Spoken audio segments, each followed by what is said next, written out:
Vegetables are an important part of a balanced diet, but they're also surprisingly easy to mess up. From cutting to chilling to storing and cooking, everyone makes the same mistakes when prepping veggies. Here's how to avoid the most common slip-ups.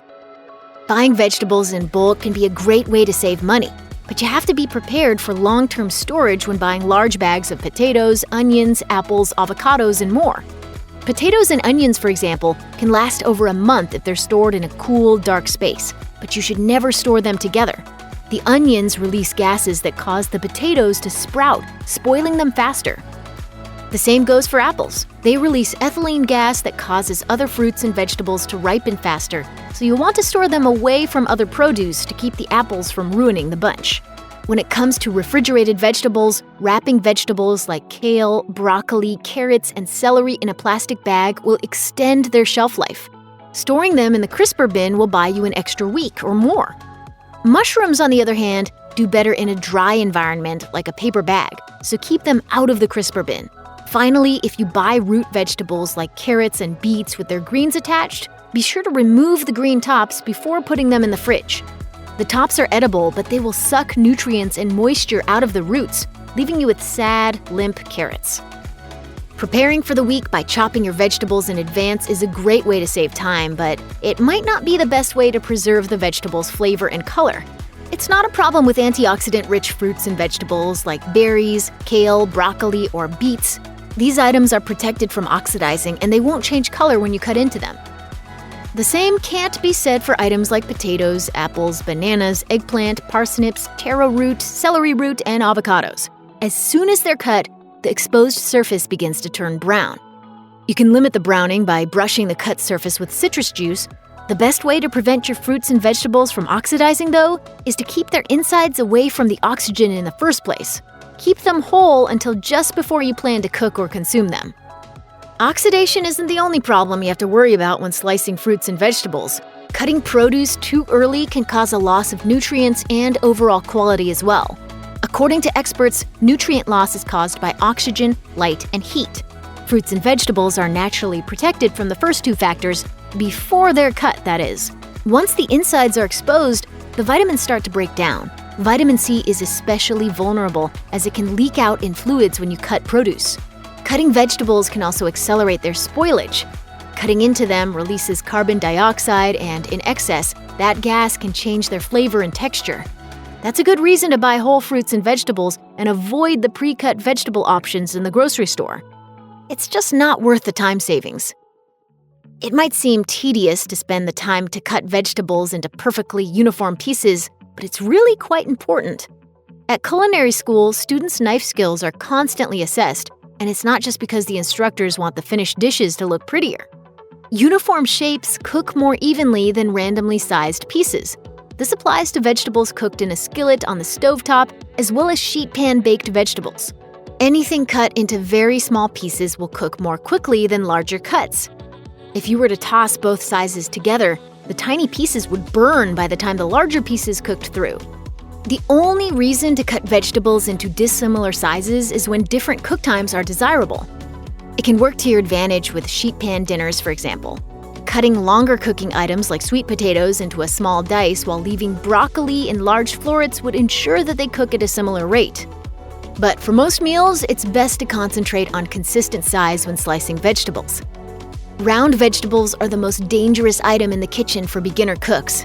It's oh so easy for fruits and vegetables to roll around on the cutting board. If you've already committed to making a cut before you notice the roll, that could spell disaster for your exposed fingers. The best way to cut produce while protecting your hands is to hold the cut food properly and create a flat surface for cutting. For starters, you should always protect your fingers by using what's called the claw grip. Curl the fingers of your non-cutting hand so your thumb is tucked behind your fingers and the knife's blade sits flat against your knuckles. Move the claw backward with the knife as you slice, holding the vegetable steady without exposing your fingertips to the blade. To keep the vegetable from rolling around, try to create a flat surface on one side.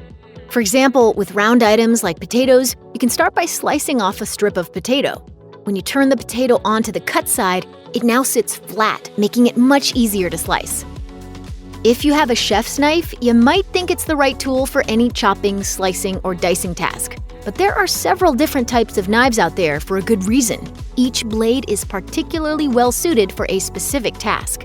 Instead of using a large knife to cut everything, try using shorter knives like santoku knives or Japanese vegetable knives. You can also look to a paring knife for small tasks like segmenting oranges or peeling apples and potatoes.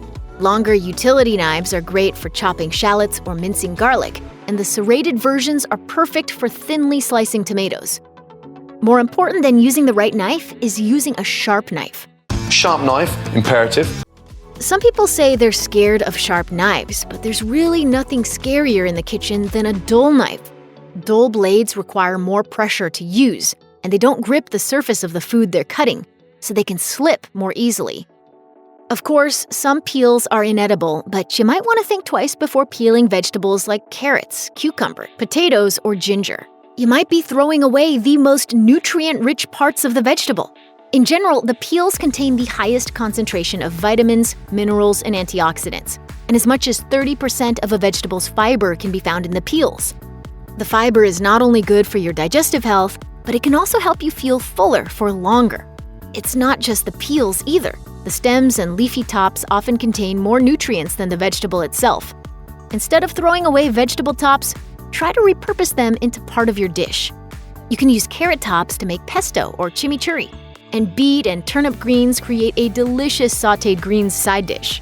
Even broccoli stems are delicious. You can chop them up and add them to stir-fries, shred them for coleslaw, or simmer them in cream and puree them to create a full-flavored broccoli soup.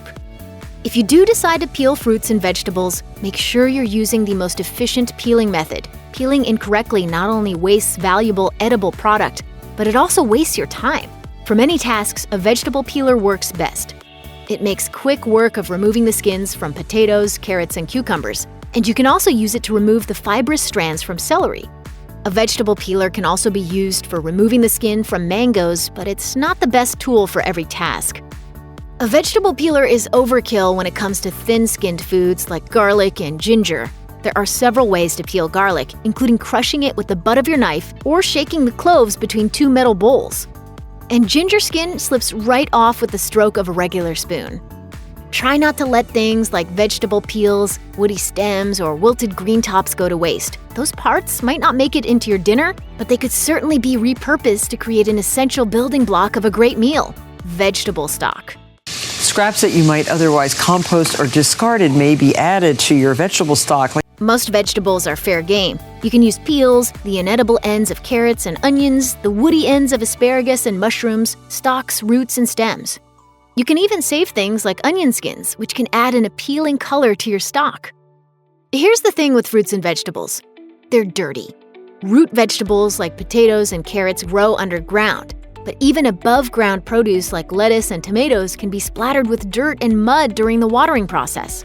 And anything that's not organically grown can contain pesticide residue, so it's very important to wash your produce before using it.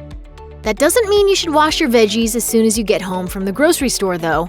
Washing produce too early can actually promote bacterial growth that can speed up food's decay. It's really best to wait to wash vegetables just before consuming them.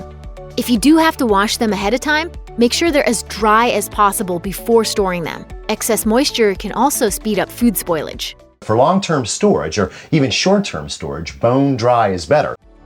It's super easy to contaminate fruits and vegetables by accident during food preparation. The United States Food and Drug Administration says cross-contamination happens when ready-to-eat foods come in contact with unclean surfaces or utensils. Since these ingredients are never cooked, they're never exposed to the heat that kills most bacteria, leading to foodborne illness. That's why it's super important to keep fruits and vegetables away from raw poultry, meat, and seafood, along with any cutting boards or knives that touch those products. If you have two sets of cutting boards, one for raw meats and one for vegetables, you'll minimize the risk of cross-contamination even further. It's also important to wash cutting boards and cooking utensils well with soap and hot water. If you're using non-porous cutting boards like plastic, it's safest to clean them in the dishwasher to remove any bacteria that may linger, although both plastic and wooden cutting boards can also be sanitized with bleach.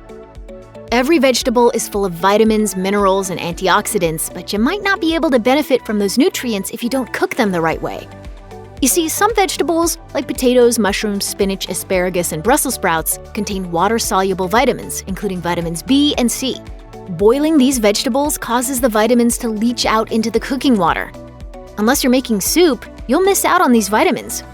Instead, it's better to steam or microwave these vegetables to keep the nutrients within the vegetable.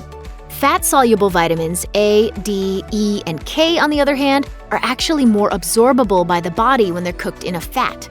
Cooking sweet potatoes, leafy greens like kale, broccoli, and cabbage in fat-like oil or butter makes the vegetables more nutrient-dense than they would be if they were cooked in water. If you do cook them with a moist cooking method like steaming, find a way to incorporate a fat into the dish, such as by tossing these vegetables with butter, vinaigrette, or drizzling them with high-quality olive oil.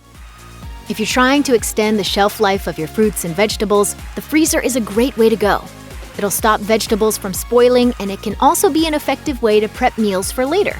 There's no greater feeling than knowing that you have a bag of ready-to-use vegetables in the freezer for your favorite stir-fry recipe. But you shouldn't just throw them in the freezer raw. You'll want to blanch your vegetables in boiling water before hitting the freezer. This process sets the color of the vegetable as well as preserving the vitamins and minerals. More importantly, it also stops enzyme activity that can affect the vegetable's flavor. Sadly, some veggies can't be frozen at all. Vegetables like cucumbers, cabbage, celery, and lettuce can't be blanched, and freezing raw would turn them limp and watery. Check out one of our newest videos right here. Plus, even more mashed videos about cooking are coming soon. Subscribe to our YouTube channel and hit the bell so you don't miss a single one.